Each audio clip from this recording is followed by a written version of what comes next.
सद्बुद्धि, सन्मार्ग और कार्य का संकल्प देना, अडिग रहे विश्वास तुम पर, ऐसा अंत कर देना, मेरे हृदय में आने में तुम्हें कोई संकोच न हो। हे गुरुदेव, मुझे नज़रों से दूर कभी न होने देना।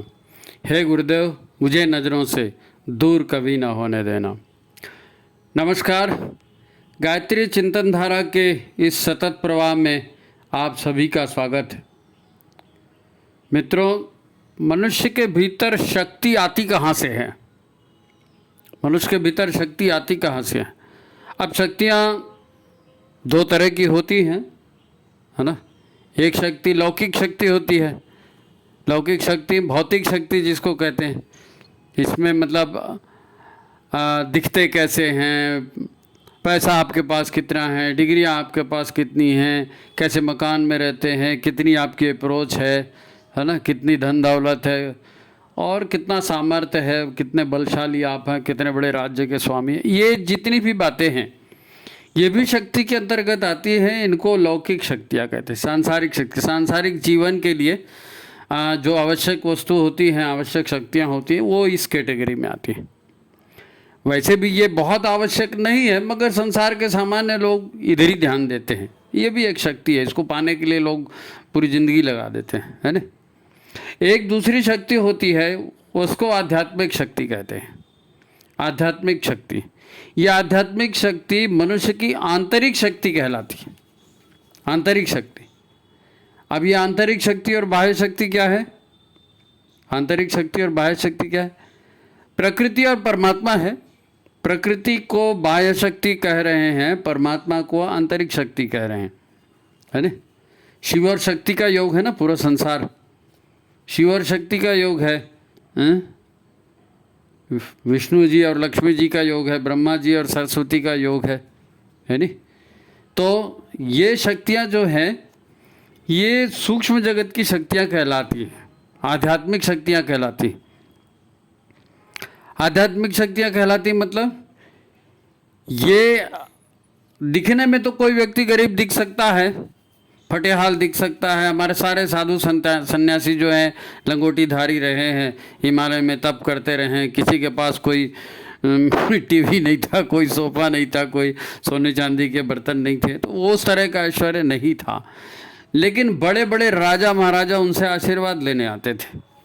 बड़े बड़े राजा महाराज उनसे आशीर्वाद लेने थे। बड़े बड़े साम्राज्यों को पलटना, बनाना, है ना, समाज को पलटना, समाज को बनाना, इतना सारा सामर्थ्य उनके भीतर था, क्योंकि वो शिव से जुड़े थे। आदिशक्ति से जो है, आदिशक्ति के जो सहयोगी कहलाते हैं। शिव और शक्ति का योग होता है ना, तो शिव से जुड़े हैं और शिव से जुड़े होने के कारण शक्ति के सारे काम उनसे हो जाते थे।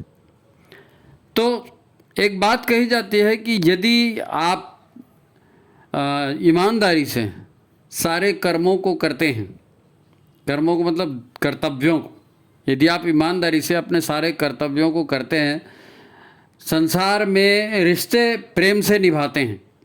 भाई ये संसार है तो कर्म बंधनों का संसार है, ये मतलब भोग योनि भी है, कर्म योनि भी है, क्योंकि आज आपके पास जो कुछ है ये पिछले कर्मों की वजह से आपको जन्म मिला ना। ये सब पुरानी बातें आप जानते हो, है ना।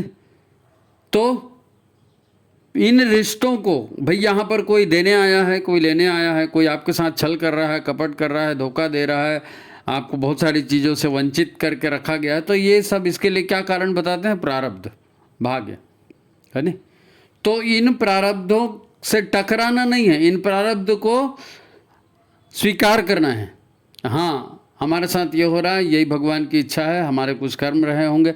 यदि आप इसके ऊपर रिएक्ट करने जाओगे तो नए कर्म बनाओगे, और फिर जो आपका बुरा कर रहा है उसका बुरा आप करोगे, तो फिर वही बुरा फिर अगले जन्म में, वो चक्री चलते रहती है ना। इसीलिए कहा गया, जब हम बात करते हैं ना कि शक्ति कहाँ से आती है, शक्ति का स्रोत क्या है, तो शक्ति आती है ईमानदारी से सारे कर्तव्यों का पालन करने से, प्रेम से सारे रिश्तों को निभाने से, और इतना सब करते हुए भी दिल से भगवान को याद करें, दिल से गुरु को याद करें। ये सबसे बड़ी तपस्या है, ये सबसे बड़ी तपस्या है ना। सत्याचरण, सत्यनारायण जो बोलते हैं।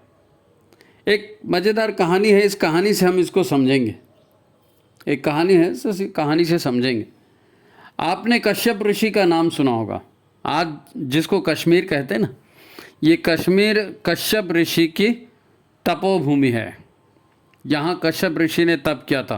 ये कश्यप ऋषि वही हैं जिनकी दिति और अदिति 2 पत्नियाँ थीं और देवता और दानव इन्हीं की संतान थे। ये पूरा आख्यान पुराणों में आता है। तो कश्यप ऋषि कश्मीर में तप कर रहे थे और तप करते करते जो है वो एक पेड़ के नीचे तपस्या कर रहे थे, तो किसी पक्षी ने उनके ऊपर बीट कर दिया, है ना। बीट कर दिया मतलब पक्षी ने पॉटी कर दिया। तो वो उनके ऊपर गिरा तो कश्यप ऋषि की तपस्या भंग हुई। उन्होंने देखा अरे ये क्या है, तो फिर उन्होंने देखा अच्छा ये किसी पक्षी ने बीट कर दिया मेरे ऊपर। तो उन्होंने ऊपर देखा और मारे क्रोध के ऊपर देखा तो वो पक्षी जो है भस्म हो गया। उनका इतना तप बल था, उन्होंने क्रोध से देखा तो उनके नेत्रों से, उनकी दृष्टि में इतना ज़्यादा तप था, इतनी ज़्यादा ऊर्जा थी कि वो बेचारा पक्षी उसको सहन नहीं कर पाया और भस्म होकर उन्हीं के यहाँ नीचे गिर पड़ा। तो उनको भारी आश्चर्य हो गया, अच्छा मेरी तपस्या में इतनी ताकत है, तो मेरी तपस्या मतलब सफल हो गई, इतनी ताकत आ गई मेरे अंदर में। अब उन्होंने जो है वो पक्षी को एक तरफ डाला और वो निकल गए अपने दैनिक कार्यों के जुगाड़ में। तो भिक्षाटन के लिए गए, भिक्षा लेकर के और अपना जीवन निर्वाह करते थे। ये खुद तो खाना वाना बनाना कराना वो सब गृहस्थी थोड़ी करते थे। तो उनको एक तसल्ली थी कि चलो इतनी तप अपनी ऊर्जा अपने पास आ गई है, इतनी शक्ति अपने भीतर आ गई है और ये अच्छी बात है, तो आज अपन खुशी खुशी चल गए वो तप कर। अच्छा, पहले ही घर में गए तो एक ब्राह्मण का घर था और ब्राह्मण के घर के बाहर जाके उन्होंने ओम भवति भिक्षाम देहि, है ना, मुझे भिक्षा दीजिए, इस तरह का आवेदन उन्होंने किया। एक बार बोला तो भीतर से आवाज़ आई, आती हूँ महाराज, आती हूँ। थोड़ी देर तक इंतज़ार किया, फिर नहीं आई तो उन्होंने फिर कहा ओम भवति भिक्षाम देहि। फिर थोड़ी देर इंतज़ार किया, फिर नहीं आई। काफ़ी देर इंतज़ार किया, वो सब घरों में तो जाते नहीं थे ना, गिनती के घरों में जाते थे, उनमें जो भिक्षा मिल जाए। तो उन्होंने कहा सोचा हो सकता है अंदर कुछ काम कर रही हो, आने में समय लगे। तो उन्होंने थोड़ा इंतज़ार किया और इंतज़ार उनको भारी पड़ रहा था। अब थोड़े देर बाद गृह स्वामिनी जो है, घर की मालकिन जो है, पंडिताइन जो है, वो भिक्षा लेकर के बाहर आई। तो भिक्षा लेकर के बाहर आई तो ऋषि तब तक इंतज़ार करते करते क्रोधित हो गए थे, उनको बड़ा बुरा लग रहा था। अच्छा, अंदर में ये भी था कि मेरी तपस्या इतनी तेज हो गई है, तो वो उसका घमंड भी था, उसका अहंकार भी था, क्रोध भी था और अहंकार भी था। तो उनकी नज़रों में एक खास ऊर्जा आ गई। जैसे ब्राह्मणी ने ऋषि को देखा कि इनको तो गुस्सा आ गया है, तो ब्राह्मणी ने कहा कि ऋषिवर शांत हो, और मैं काम में व्यस्त थी और इसलिए मैं आ नहीं पाई जल्दी, कृपया अपनी भिक्षा ग्रहण कीजिए। लेकिन उनके आंखों में कोई फर्क नहीं पड़ा। पंडिताइन जो थी, ब्राह्मणी जो थी, बाहर आई और भिक्षा उनको दे रही थी, लेकिन उनकी आंखों का जो तेज उसने देखा ना, तो वो हंसी और हंस करके उन्होंने ऋषि कश्यप से कहा, देखो ज़्यादा शक्ति दिखाने की कोशिश मत करो, आपकी आंखें बता रही आप बहुत ज़्यादा क्रोधित हो, लेकिन मैं उस पक्षी के जैसे नहीं हूँ कि आपने देखा और मैं भस्म हो गई। अब कश्यप ऋषि को भारी आश्चर्य हुआ कि इस महिला को कैसे पता चला कि मैंने पक्षी को देखा और उसमें इतना तप आ गया था कि पक्षी जो है जल के भस्म हो गया और गिर गया। तो उसको भारी आश्चर्य हुआ। तुरंत उनके चेहरे का भाव बदल गया, तो तुरंत नेत्रों का भाव बदल गया और उन्होंने ब्राह्मणी को प्रणाम किया, क्योंकि उनको भी लगा कि इसके अंदर कोई शक्ति है और ये तो कहीं गई नहीं देखने, फिर इसको कैसे पता चला। तो प्रणाम किया। तो भद्रे आप क्षमा करना, लेकिन मैं भारी आश्चर्य में हूँ, आपको ये पता कैसे चला? आपको असल में विलम्ब हो गया, इसलिए मेरे भीतर में आक्रोश उभर गया था, मैं आपसे माफ़ी चाहता हूँ। तो पंडिताइन जो थी, ब्राह्मणी जो थी, उसने भी स्पष्ट किया कि भाई आपने इधर भिक्षाम देही कहा, उधर मेरे पति आ गए, पिछले दरवाजे से आए। तो आए तो पति की सेवा करना, उनको पानी देना, उनको हालचाल पूछना, ये मेरा कर्तव्य था। वो मेरे स्वामी हैं और मैंने उनकी सेवा का व्रत लिया है। तो मैं पति को परमेश्वर मानती हूँ, तो मैं पहले उनकी सेवा में गई और उनका हालचाल पूछा, उनको पानी वगैरह दिया और तुरंत आपको फिर ये भिक्षा देने के लिए मैं बाहर आई। तो उन्होंने कहा वो जो भी हुआ भद्रे वो ठीक है, लेकिन तुमने ऐसी कौन सी तपस्या की जिसकी वजह से इतनी शक्ति तुम्हारे भीतर आई कि मेरे क्रोध को भी तुम झेल गई? इतना मैं तप किया, मैंने गायत्री का तप किया, है ना, और इतनी सारी तपस्या के बाद मेरे भीतर जो ऊर्जा आई थी, उस ऊर्जा को भी तुमने सहन कर लिया, तो तुमने ऐसा कौन सा? तो उसने कहा कि मैं रिश्तों को प्रेम से निभाती हूँ, अपना जीवन ईमानदारी से और पूर्ण सतीत्व के साथ व्यक्त करती हूँ, और ये सतीत्व की शक्ति है जिसने आपकी क्रोध की शक्ति को झेल लिया, क्रोध की शक्ति को झेल लिया। तो विश्वामित्र ऋषि तो शर्मिंदा हुए, उन्होंने भिक्षा ली, वो गए। प्रसंग ये नहीं है, प्रसंग ये है कि शक्ति आती कहाँ से है? शक्ति साधना से भी आती है, तप करने से भी आती है, और शक्ति ईमानदारी से जीवन जीते हुए, कर्तव्यों का पूरे हृदय से पालन करते हुए, भगवान का काम करते हुए, भगवान को याद करते हुए, वहाँ से भी शक्ति आती है। अब वास्तव में मनुष्य के भीतर शक्ति आती है क्या, ये भी एक प्रश्न है। क्योंकि जैसी प्रकृति है, प्रकृति में दो ही तत्व है ना, शिव और शक्ति, प्रकृति और परमात्मा। और यत पिंडे तत् ब्रह्मांडे, जो प्रकृति में है, जो ब्रह्मांड में है, वही हमारे अंदर है। तो हमारे भीतर भी क्या है? शिव है और शक्ति है। शक्ति का है कि पंच तत्वों की, पांच तत्वों की प्रकृति की शक्ति है ना। ये जितना मन बुद्धि चित्त अहंकार ये सब आते हैं, ये प्रकृति की शक्तियां तो है ना। शरीर बना है अन्न से, जल से, वायु से, अग्नि से, प्रकृति की शक्तियां हैं। और परमात्मा, परमात्मा भी इसी में है, परमात्मा भी इसी में कण कण में व्याप्त है ना। तो इन शक्तियां यहाँ हैं और एक संरचना ये है, तो इस संरचना के भी कण कण में परमात्मा है। तो शक्ति कहीं से आती है क्या, ये प्रश्न है। गुरुदेव कहते हैं कि जागरण ही समस्या का समाधान है। भटका हुआ देवता जो मंदिर बनाया है, बार बार हम उसका उल्लेख करेंगे, क्योंकि गुरुदेव की शिक्षाओं में सबसे महत्वपूर्ण शिक्षा वही शिक्षा है जिसमें गुरुदेव बताते हैं मैं कौन हूँ, तुम कौन हो। तो उन्होंने साफ कहा है कि तुम सच्चिदानंद स्वरूप हो, तुम वही परम तत्व हो। तो हमारे भीतर में वही है। तो शक्ति आती कहाँ से है? शक्ति कहीं से आती नहीं है, शक्ति भीतर ही है, शक्ति भीतर ही है। और केवल उस शक्ति के ऊपर जो कषाय कल्मश हैं, उस शक्ति के ऊपर जो नकारात्मक ऊर्जाओं का जमावड़ा हो गया है, उसको हटाने के लिए साधना की जाती है, उसको हटाने के लिए मंत्र जाप किया जाता है, उसको हटाने के लिए तीर्थाटन, सत्संग, स्वाध्याय, ये जितने भी जप तप के उपाय किए जाते हैं, कर्मकांड किए जाते हैं, वो कर्मकांड काहे के लिए? कर्मकांड काहे के लिए? उस कषाय कल्मश को हटाने के लिए। एक बहन जी ने भी प्रश्न किया था कि आत्मशोधन माने क्या?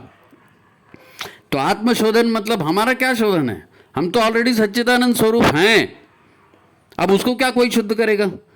लेकिन इसके ऊपर जो कारण शरीर है, इसके ऊपर जो नकारात्मक ऊर्जाओं के संस्कार भरे पड़े हैं, नकारात्मक संकल्पों के संस्कार भरे पड़े हैं, उसकी वजह से ये शक्ति जो है आच्छादित हो जाती है। जैसे सूर्य की शक्ति है, बादल आ जाते हैं तो बादल में सूर्य ढक जाता है, इसका मतलब ये नहीं कि सूर्य नहीं है। तो शक्ति कहाँ से आती है? शक्ति चाहे लौकिक शक्ति है, चाहे आध्यात्मिक शक्ति है, ये शक्ति पूरे ब्रह्मांड में व्याप्त है, कण कण में व्याप्त है। इसके कहीं से आने का कोई प्रश्न नहीं है। हाँ, शक्ति के जागरण का प्रश्न है, शक्ति के जागरण का प्रश्न है।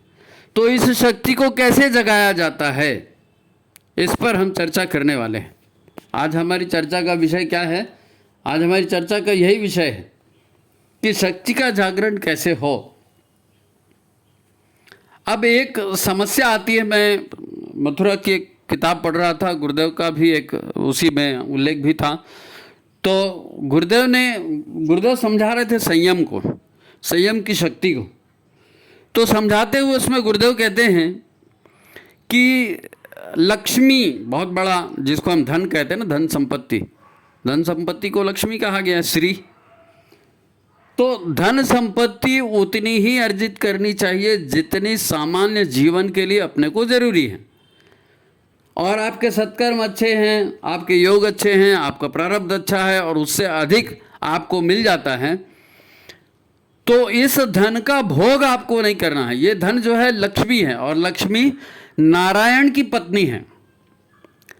नारायण की पत्नी, वो परमात्मा की पत्नी है। तो कोई परमात्मा की पत्नी का भोग करता है तो अच्छी बात है। परमात्मा की पत्नी का भोग करना अच्छी बात है।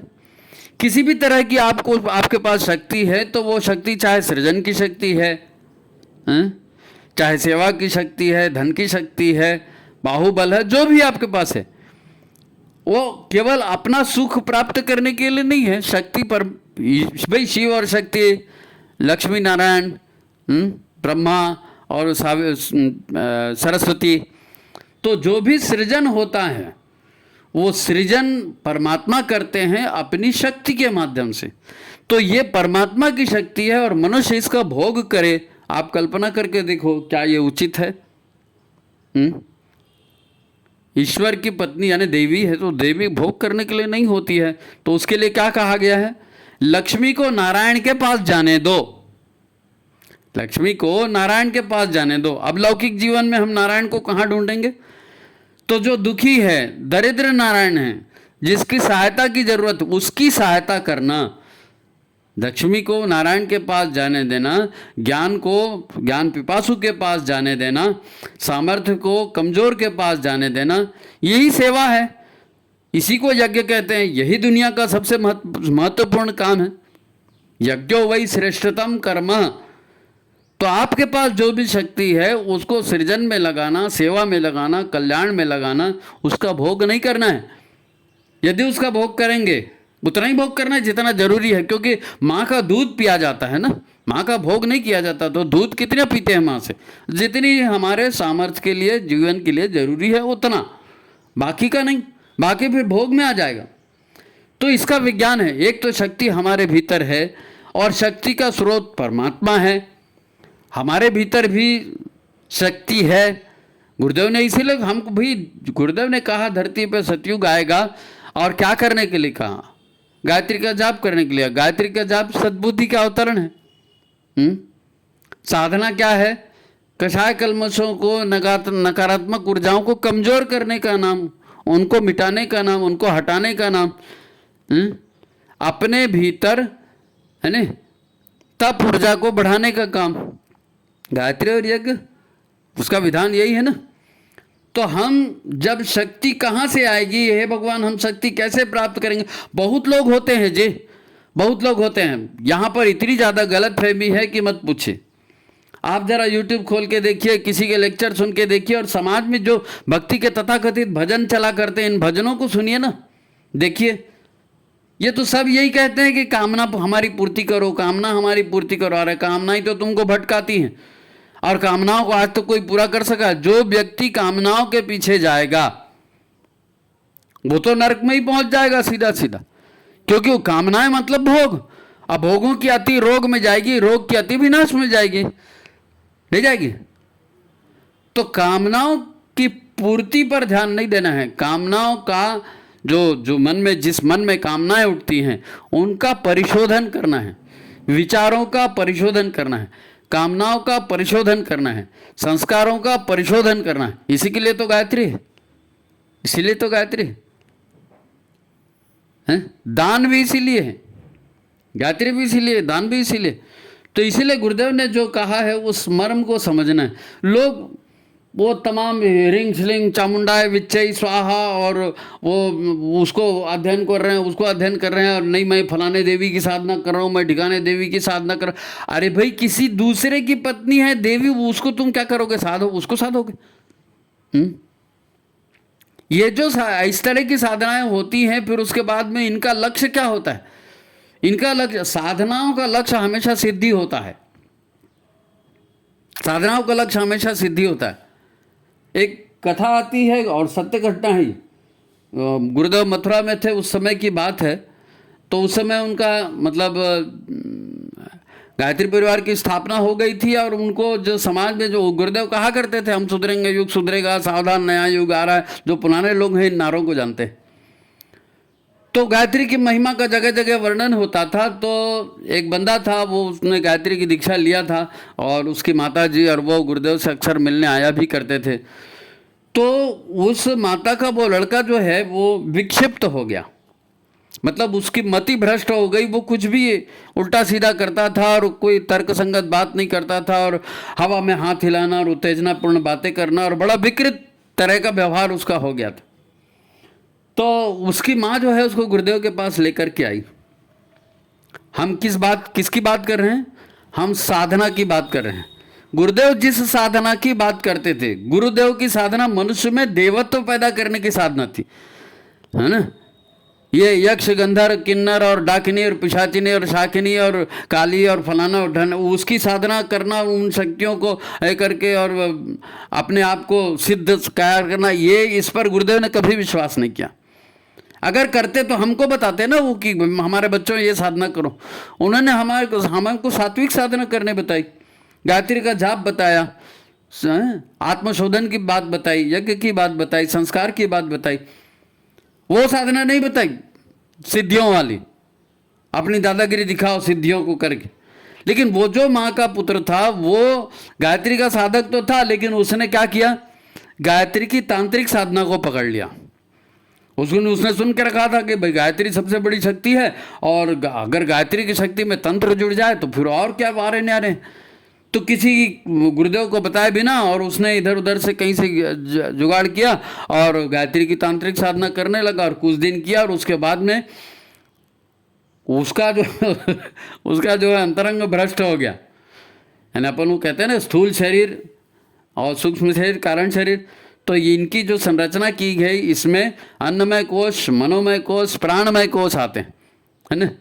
तो मनोमय और प्राणमय कोश उसका मतलब तांत्रिक ढंग से उसने गायत्री की उपासना की, तो शक्ति तो अर्जित हो गई, लेकिन शक्ति को संचय किस में करेगा व्यक्ति? शक्ति को संचय किस में करेगा? अब तुम्हारा ऊर्जा संस्थान, तुम्हारे सातों चक्र, तुम्हारे 32,000 नाड़ियां, उनमें इतनी पावर ही नहीं है कि वो इतने हाई वोल्टेज को ग्रहण कर सके। बहुत ज़्यादा वोल्टेज, इतनी तप ऊर्जा इकट्ठी कर ली कि वो फिर फट गया जगह जगह से, ऊर्जा तंत्र भ्रष्ट हो गया। तो गुरुदेव तो देखते ही समझ गए। बोले क्या कर रहे थे? तो बोले कुछ नहीं, गायत्री साधना कर रहा था। बोले कौन सी गायत्री साधना कर रहा था? तो फिर उसकी माँ ने बताया वो ऐसा ऐसा किया करता। तो उन्होंने कहा देखो ये जो भी हुआ है अच्छा नहीं हुआ है ना। सिद्धियों वाली साधना नहीं करनी, हमने तो ऐसी साधना किसी को बताई नहीं। आप गायत्री महाविज्ञान देख लो, उसमें हमने इस तरह की साधना बताई ही नहीं है। तो अपने मन से आप कुछ भी करोगे, चलो हो गया सो हो गया, अब इसको कुछ दिन हमारे पास छोड़ो। तो वो माँ जो है अपने बेटे को वहाँ छोड़ करके आई, और ऐसा मतलब वो कथा है कि कुछ दिन, कथा नहीं मतलब सत्य घटना है, गुरुदेव ने लगातार अपनी तप ऊर्जा का लगा करके उसके अंतरंग जो भ्रष्ट हो गया था उसको ठीक किया, और बालक काफ़ी हद तक ठीक हुआ। फिर वो उसको माँ को समर्पित किया। हम बात कर रहे थे साधना की, हम बात कर रहे थे शक्ति की। तो संसार के कण कण में शक्ति है, और संसार के कण कण में शिव है, परमात्मा है।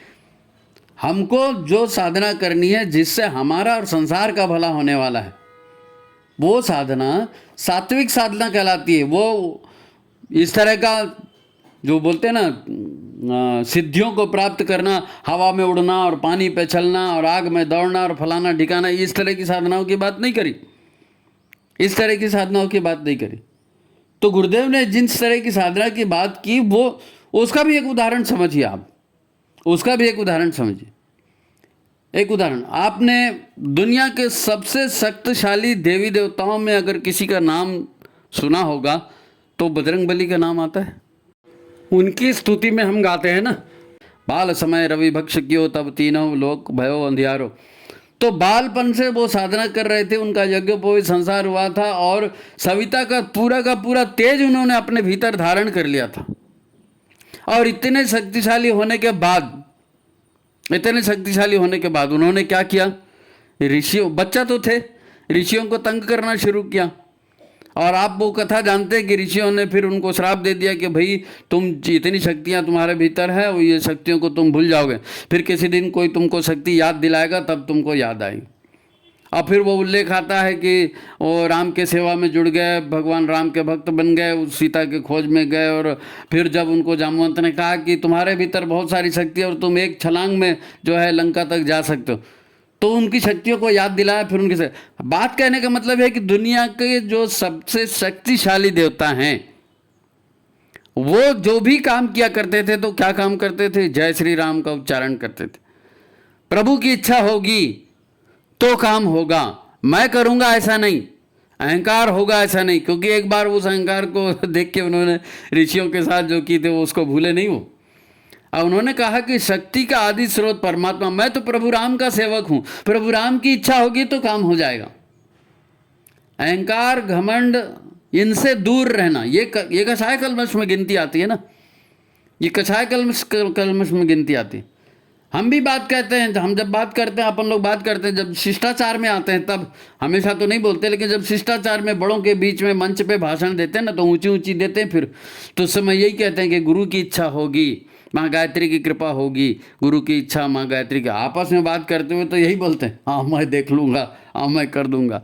तो ये जो है समझने वाली बातें हैं, दरअसल समझने वाली बात। जो व्यक्ति, यानी पहली जो लाइन अपन ने क्या कही थी कि ईमानदारी से जीवन जीता है, प्रेम से सारे कर्तव्यों का निष्पादन करता है और 24 घंटे अपने गुरु को अपने हृदय में स्थान देता है, अपने इष्ट को अपने हृदय में स्थान देता है, अपने परमात्मा को अपने हृदय में स्थान देता है, और जो कुछ भी कर रहा है ये परमात्मा कर रहा है, मैं नहीं कर रहा हूँ, इस तरह का भाव करता है, वो पूरी परमात्मा की शक्तियों का स्वामी बन जाता है, पूरी परमात्मा की शक्तियों का। इसीलिए एक प्रसंग, एक उल्लेख आता है कि जो शक्ति राम में नहीं है वो राम के नाम में है। तो जो राम का नाम लेने वाला है, जो ईश्वर का नाम लेने वाला है, जो गुरु का नाम लेने वाला है, उनका शिष्य है, उनके लिए जीवन खपा देने वाला है, उसके भीतर वो सारी शक्ति आ जाती है। अब शक्ति का स्रोत क्या है, आप वही शुरू मत कर देना, रिंग क्लिंग चामुंडाई विच्चय स्वाहा, वो किसी को कुछ नहीं मालूम क्या मुंड क्या कैसा, कुछ तो भी देखा सीखी चल रहा है। और कलयुग में है ये तो, कोई भी थोड़ा सा पढ़ लेता है और उसके बाद भाषण देना शुरू कर देता है और लोग समझते नहीं फलाना जो है बहुत बड़ा साधक है। और कई लोग तो भूत प्रेत को सिद्ध कर लेते हैं और अपने आप को साधक सिद्ध करके और लोगों को बेवकूफ़ बना के पैसा कमाते रहते हैं। भाई दुनिया में सफलता प्राप्त करना है, गुरु के बिना ज्ञान नहीं। और गुरु ब्रह्मा, गुरु विष्णु, गुरुदेव महेश्वरा, और गुरु भी आपको क्या बता रहे हैं, मैं कर दूंगा जाओ, ऐसा नहीं बोलते। गुरु भी यही कहते हैं, अपनी, तुम तो स्वयं शक्तिशाली हो, तुम स्वयं परमात्मा के अंश हो, अपनी कषाय कल्मश को दूर कर दो। नवरात्रि साधना करते हैं, 9 दिन तपस्या करते हैं, अनुष्ठान करते हैं, 40 दिन का अनुष्ठान करते हैं, वो सारे ये जितने अनुष्ठान करते हैं, गायत्री परिवार से जुड़े हुए लोगों की बात कर रहा हूं मैं, बाहर के लोगों के नहीं। गुरुदेव के कहे अनुसार जो करते हैं इनको समय लगता है, क्योंकि कषाय कल्मश, नकारात्मक ऊर्जाएं, नकारात्मक संस्कार, नकारात्मक कामनाएं, इनको नष्ट होने में समय लगता है। क्योंकि जब तक आप गुरु से जुड़े हो, गुरुदेव का ध्यान आ रहा है, और जैसे ही उपासना से उठे, आसन समेट के रखा और संसारिकता में लग गए तो तेरा मेरा चालू हो जाता है, फिर गुरुदेव की बात को भूल जाते हैं। यही दिक्कत है, फिर गुरुदेव की बात को भूल जाते हैं, यही दिक्कत है, फिर वही उल्टे सीधे काम होते हैं। इसलिए साधना में समय लगता है, वरना 1 मिनट का, 1 दिन का, 1 पल की बात है, वो तो 1 पल में सारा खेल बदल जाता है। गुरु की कृपा होती है, तो गुरु की कृपा होती है। आप साधना करें, आप तप करें, आप गृहस्थी करें, आप राजपाट करें, आप जो भी काम करें, जो भी काम करें, गुरु की छत्र छाया में उसको करना बहुत जरूरी है। देखिए, शक्ति तो आपको मिल गई, धन आपको मिल गया, और विवेक आपको नहीं मिला, तो धन को आप गलत रास्ते पर उपयोग करेंगे, नहीं करेंगे। ये लखपति करोड़पति बनने पर ध्यान जाता है और लखपति करोड़पति बन जाते हैं और बूढ़े माँ बाप को छोड़ के इंग्लैंड अमेरिका में किसी मैम से शादी करके वहीं रहना शुरू कर देते हैं और माँ को जो है वो पैसा को अकाउंट में भेज देते हैं। माँ अकेले घर में रहती है, बाप अकेला घर में रहता है, हड्डियाँ हो जाती है, सूखा मर जाता है, बेटा बहु दर्शन नहीं देते हैं। पैसा तो आ गया लेकिन पैसे के साथ विवेक आना था, ज्ञान आना था, वो नहीं आया। वो गुरु नहीं होने से ये होता है। इसको निगुरा कहते हैं। भाई धन आपको मिल गया, ऐश्वर्य मिल गया, आप बड़े राजा सम्राट बन गए हैं, लेकिन सम्राट बनने के बाद शक्ति आने के बाद उस शक्ति का करना क्या है? उस शक्ति का करना क्या है? भस्मासुर का नाम मालूम है ना? भस्मासुर ने करी तपस्या, वर दीन्हा त्रिपुरारी, जिसके सर पर हाथ रख दे भस्म होई वही जाई। अब भस्मासुर का वरदान दे दिया, लेकिन भस्मासुर ये नहीं देख रहा है कि शिव मेरे गुरु हैं और शिव से मैंने शक्ति प्राप्त की है और मेरी शक्तियों की स्रोत शिव हैं। वो तो यही सोच रहा है कि शिव को भस्म कर दूं तो शक्ति मेरी अर्धांगिनी बन जाएगी। तो क्या होगा भाई? आपने शक्ति प्राप्त की लेकिन विवेक नहीं प्राप्त की, प्रज्ञा नहीं प्राप्त किया, बुद्धि नहीं प्राप्त की, और वो बिना गुरु के नहीं आएगी। इसलिए जितना शक्तिवान होना जरूरी है उतना ही गुरु की छत्र छाया जरूरी है। गुरु स्टेयरिंग है, गुरु मार्गदर्शक है।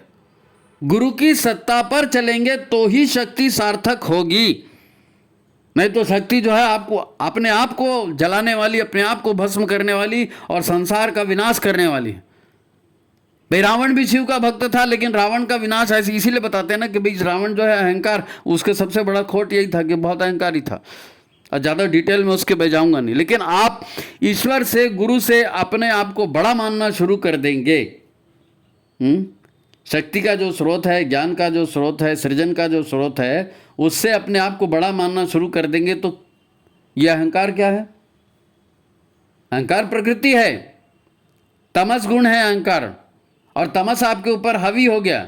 हर किसी के साथ यही खेल है, हर किसी के साथ यही खेल है। अब जैसा आप, हमारा हेडिंग है, सामान्य सी बात है, शक्ति आती कहाँ से? तो शक्ति से कहीं आना ही नहीं है भैया, शक्ति से ही तो संसार बना है। शक्ति हमारे भीतर खुद है, आना क्या है? उसको अर्जित करना है जागरण के द्वारा। और ऋषियों ने जो जीवन बनाया था वो दोनों नवरात्रियों में तप करने की बात थी, वो तप करने के जागरण करने की बात थी। आत्म चेतना का जागरण, आत्मशक्ति का जागरण, ये प्रमुख बात थी ना। आत्मशक्ति के जागरण के लिए लोग को समाज से कट करके, संसार से कट करके और अपनी गलतियों को देखना और अपनी गलतियों को भस्म करना, ये आत्म जागरण का काम था। अब वो जागरण का जगराता बन गया, जगराता लेके ढोल लेके गाना बजाना शुरू कर दिया। मैं आलोचना नहीं कर रहा हूँ किसी की, उसके माध्यम से भी आपकी साधना हो सकती है। आप ऐसा मत कहना कि इन्होंने जगराता को खराब कर, हम उसको खराब नहीं कर रहे, लेकिन आप उसके मूल विज्ञान को समझिए। ये जागरण की बात है, अपने भीतर की शक्ति को जागृत करने की बात, और गुरु के निर्देश में चलने की बात है। ईश्वर को सर्वव्यापी और न्यायकारी मानकर उसके अनुशासन में जीवन जीने की बात है। भाई गुरुदेव ने पहला संकल्प यही रखा है, ईश्वर को सर्वव्यापी और न्यायकारी मानकर उसके अनुशासन में जीना। क्योंकि आप साधना कर रहे हैं, शक्ति तो आएगी, और शक्ति आएगी तो फिर आप तेरा मेरा करेंगे, उसको हटाओ, उसको लाओ, इसको नहीं चाहिए, उसको नहीं चाहिए, यही तो ज़्यादा थोड़ी ताकत आ जाती तो आदमी यही अहंकार दिखाता है ना। लेकिन सर्वे भवन्तु सुखिनः, सब सुखी हो, सबका कल्याण हो, ये भाव कहाँ से आएगा? ये यज्ञीय भाव है, ये यज्ञीय भाव है। केवल शक्ति नहीं, शक्ति के साथ शिव भी चाहिए। केवल लक्ष्मी नहीं, लक्ष्मी के साथ नारायण भी चाहिए। शिव और शक्ति, नारायण और लक्ष्मी और इसकी जोड़ी। इसलिए जब भी आप साधना करें, जब भी आप करें, ये जोड़ी से करना चाहिए। और गायत्री परिवार वालों को तो बताने की जरूरत ही नहीं है हमको। आप शांति कुंज गए होंगे 50 बार यही बात, अरे गुरु और गायत्री एक ही चीज़ है जी, शिव और शक्ति एक ही चीज़ है, गुरु और गायत्री एक ही चीज़ है। बिना गुरु के गायत्री सफल होती है क्या? बताइए, नहीं होती है, नहीं होती है। गायत्री मंत्र किलित है बोलते हैं ना, बिना गुरु के नहीं होता। तो हम जब युग निर्माण मिशन से जुड़ गए हैं, हम जब महाकाल से जुड़ गए हैं, तो महाकाल से जुड़ना तब सार्थक होगा जब हम उनके विचारों से जुड़ेंगे, हम उनके विचारों से जुड़ेंगे। और सीधी सीधी बात है, आप उनके चरित्र को देखिए, उनके गुणों को देखिए, उनके गुणों का आखान करिए, और हर जगह हम गुरु को देखना शुरू करें, हर जगह हम परमात्मा की कृपा को, गुरु की कृपा को देखना शुरू करें। वो जो बोलते हैं ना, गुरु का अखंड मंडलाकारम व्याप्तम येन चराचरम, तो खाली मंत्र बोलने के लिए थोड़ी है। आप देखिए ना अखंड मंडलाकारम, क्या हाँ गुरु सर्वत्र व्याप्त है, परमात्मा सर्वत्र व्याप्त है। तब आपको समझ में आएगा कि गुरुदेव ने क्यों कहा कि ईश्वर को सर्वव्यापी और न्यायकारी मानकर उसके अनुशासन में जिएंगे। भाई साहब, भय भी न होत न प्रीत, जब तक आपको समझ में नहीं आएगा कि मैं गुरु के नज़र में हूँ, परमात्मा के नज़र में हूँ, कर्मों का फल मिलता है, इस जन्म में नहीं मिला तो अगले जन्म में मिलेगा, आप अनुशासन में आएंगे कैसे? आप अनुशासन में आएंगे कैसे? भय भी न होत न प्रीत।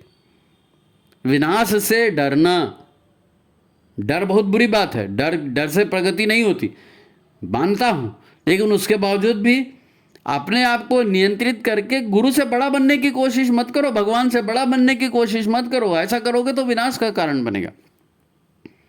तो बात समझ में आई? बात समझ में आई?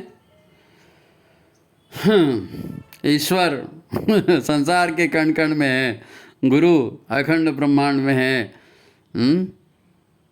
और हम 2-4 साल तक माला जाप कर लिए, 10-20 अनुष्ठान कर लिए तो भगवान बन गए, ऐसा नहीं है। प्रभु राम के सेवक हनुमान कितने, उन्होंने तो बाल समय रवि भक्ष कर लिया, लेकिन उसके बावजूद भी राम जी की कृपा पर ही सारा काम करते आए ना। राम जी की कृपा पर ही सारा काम करते आए, उन्हीं को आगे रख करके उन्होंने काम किया। साधक ऐसे ही करते हैं, भरत जी ने ऐसा ही किया था, राम जी की खड़ाऊ देख करके, और उसके बाद में राम के आदेशानुसार जो है उन्होंने अयोध्या का राज चलाया था। मैं नहीं चला रहा हूँ, प्रभु राम चला रहे हैं, मैं नहीं चला रहा हूँ, प्रभु राम चला रहे हैं। महाभारत तभी जीता जाता है जब कृष्ण के आदेशों पर जीवन चलाया जाता है। कृष्ण के आदेशों पर दुर्योधन बन करके, सर्वशक्तिमान बन करके नहीं कर सकते आप, है नहीं? तो आज का अपना यही विषय था।